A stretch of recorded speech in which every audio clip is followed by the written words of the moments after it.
On poursuit avec un monument du chant. Roberto Alagna est sur la scène de l'Opéra à Bastille dans Carmen de Bizet. Une première pour ce ténor très populaire.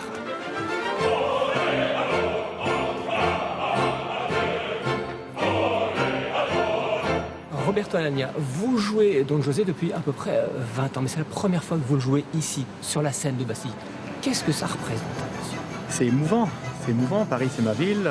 On dit souvent que les artistes doivent avoir du talent, mais les gens aussi, le public aussi, parce que grâce à eux, à leur enthousiasme, on sent quand il y a un engouement qui grandit au fur et à mesure des actes, et ben ça nous fait chanter de mieux en mieux.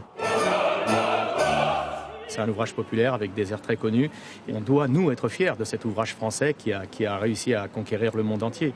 Alors, le jour de la première, vous avez été malade? Oui. C'était viral. Vous savez, quand on a un enfant, l'enfant va à l'école, il vous ramène des virus. Et moi, je n'étais plus habitué à ça, donc on redevient malade. Ma mère, je la vois, oui, je revois mon village. Ce qui est curieux, c'est que je crois que c'est mon plus beau dernier acte, en absolu, parce qu'il se passait quelque chose. Je n'étais plus du tout un Roberto en train de jouer Don José, mais j'étais Don José, parce que j'avais jeté mes dernières forces dans ce dernier acte.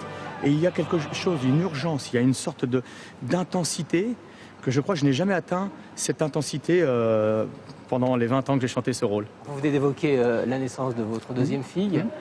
Vous lui offrez un nouvel album? Oui, Malène. Alors vous estimez que c'est un disque de la Renaissance? Oui. Pourquoi? Oui, parce que je suis un autre, parce que vous savez, quand vous avez un enfant à plus de 50 ans, c'est de nouvelles forces qui arrivent, de nouveaux projets, de nouvelles ambitions. Voilà, et puis on est quelqu'un d'autre. Qui lui dira que son fils l'aime et la vénère? Vous pourriez imaginer une journée sans musique? Non. Non, la musique est tout le temps là. Tous les jours j'en écoute, la musique fait partie de ma vie, c'est un état d'âme pour moi, vraiment.